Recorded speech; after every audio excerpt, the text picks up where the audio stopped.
Welcome to Abirami Priyanka சமையல். எங்கள் சேனலில் தொடர்ந்து பார்க்குறவங்களுக்கு ரொம்ப நன்றி. இன்னைக்கு சுவையான பருத்தி பால் எப்படி செய்யறதுன்னு பார்க்கலாம்.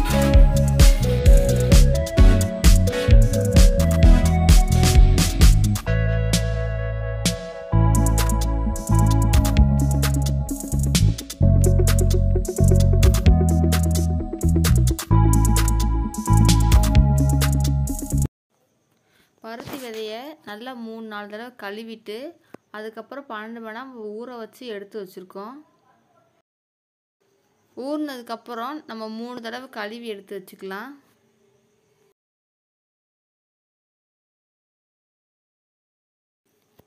இப்போ இதை பருத்தி விதையை கிரைண்டரில் போட்டு நம்ம அரைச்சி எடுத்துடலாம். பருத்தி விதை நிறையா இருக்கிறதுனால நம்ம கிரைண்டரில் போடுறோம். கொஞ்சமாக இருந்துச்சுன்னா நம்ம மிக்ஸி ஜார்லேயே போட்டு அரைச்சி எடுத்து வச்சுக்கலாம். 2 லிட்டர் அளவுக்கு தண்ணி சேர்த்து நம்ம அரைச்சிக்கலாம்.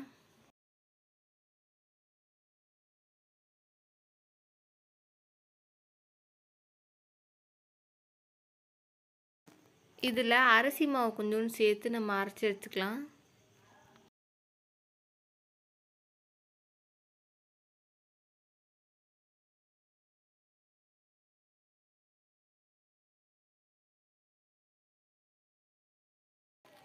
இப்போ பருத்தி விதை நல்லா அரைச்சிருச்சு.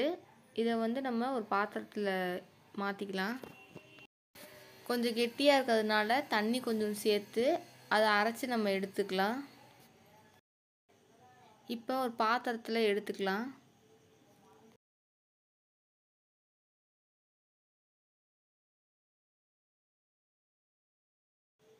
கிரைண்டரில் இருக்கிறத கழுவி எடுத்துக்கலாம்.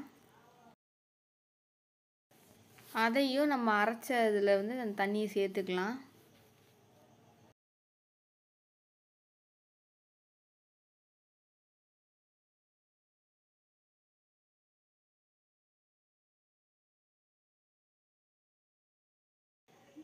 அடுத்து நம்ம அரைச்ச அந்த பருத்தி விதையை இப்போ வடிகட்டி நம்ம எடுத்து வச்சுக்கலாம்.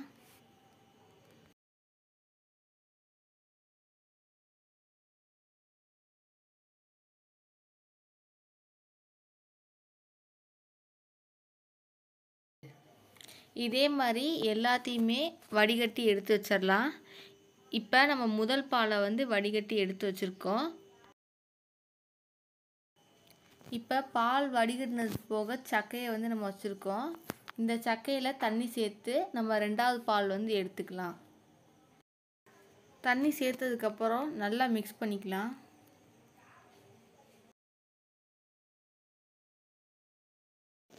இப்போ இதை நம்ம வடிகட்டி எடுத்து வச்சுக்கலாம்.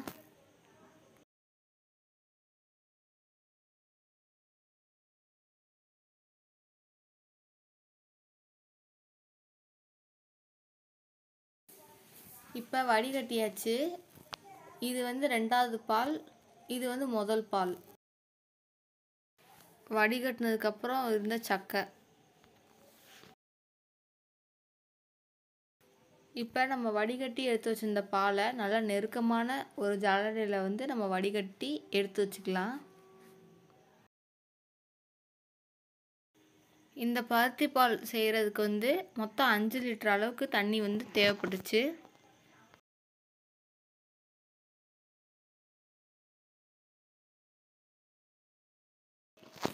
இப்போ நல்லா வடிகட்டி எடுத்து வச்சாச்சு.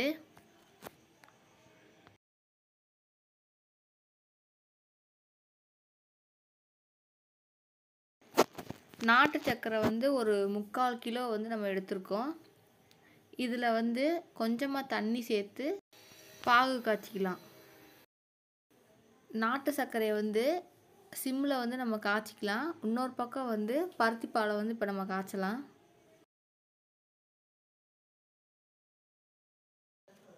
ஒரு பாத்திரத்தில் நம்ம வடிகட்டி எடுத்து வச்சிருந்த பருத்தி பாலை சேர்த்துக்கலாம்.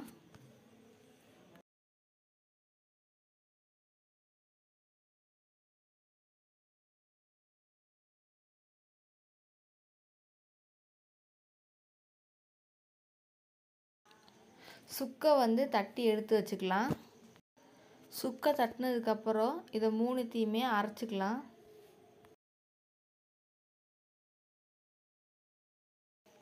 இப்போ அரைச்சதை வந்து நம்ம பாகில் வந்து சேர்த்துக்கலாம். அதை வந்து நல்லா மிக்ஸ் பண்ணிக்கலாம்.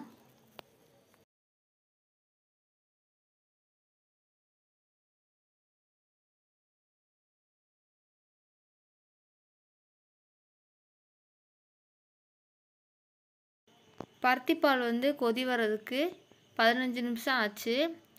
இப்போ பருத்திப்பாலை வந்து நல்லா 10 நிமிஷம் வரைக்கும் கொதிக்க விடலாம். பால் வந்து கொதிக்கும் போது பொங்கிக்கிட்டே இருக்கும். அதனால் வந்து பக்கத்துலேயே இருந்து நம்ம கிளறி விட்டே இருக்கலாம். பருத்திப்பாலை அப்பப்போ வந்து கிண்டி விட்டே தான் இருக்கணும், இல்லைன்னா வந்து அடி பிடிச்சிரும். இப்போ பருத்திப்பால் வந்து நல்லா 10 நிமிஷம் வரைக்கும் நல்லா கொதிச்சிருச்சு. இந்த பக்கம் நாட்டு சர்க்கரையுமே இப்போ நல்லா கரைஞ்சிருச்சு.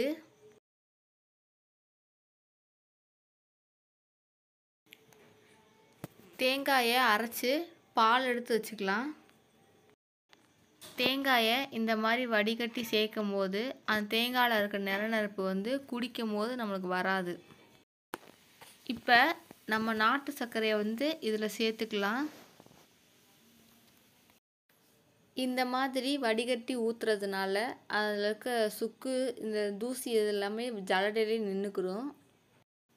சர்க்கரை பாகை வந்து சேர்க்கும் போது அப்படியே பால் வந்து நல்லா பொங்கிக்கிட்டு வரும். அதனால் கொஞ்சம் பார்த்து கவனமாக கிண்டணும்.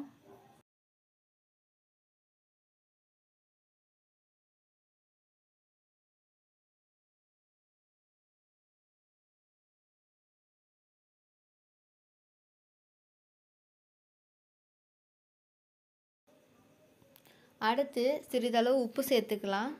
உப்பு சேர்க்கறதுனால இந்த பருத்திப்பாலுக்கு வந்து ஒரு தனி டேஸ்ட் வந்துடும். உப்பு சேர்த்ததுக்கப்புறம் நம்ம எடுத்த தேங்காய் பாலை வந்து இதில் சேர்த்துக்கலாம். அதை நல்லா மிக்ஸ் பண்ணிக்கலாம். தேங்காய் பால் சேர்த்ததுக்கப்புறம் ஒரு கொதி வந்தோடனே நம்ம ஸ்டவ்வை ஆஃப் பண்ணிடலாம்.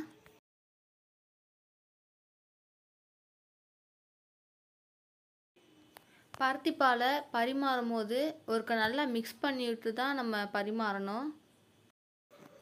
இப்போ சுவையான பருத்திப்பால் வந்து இப்போ ரெடி ஆயிடுச்சு. இந்த பருத்திப்பால் வந்து சளி, இருமல் இது எல்லாத்துக்குமே ரொம்ப நல்லது. நீங்களும் இந்த பருத்திப்பாலை உங்கள் வீட்டில் ட்ரை பண்ணி பாருங்கள். எங்கள் சேனலை சப்ஸ்கிரைப் பண்ணுங்கள்.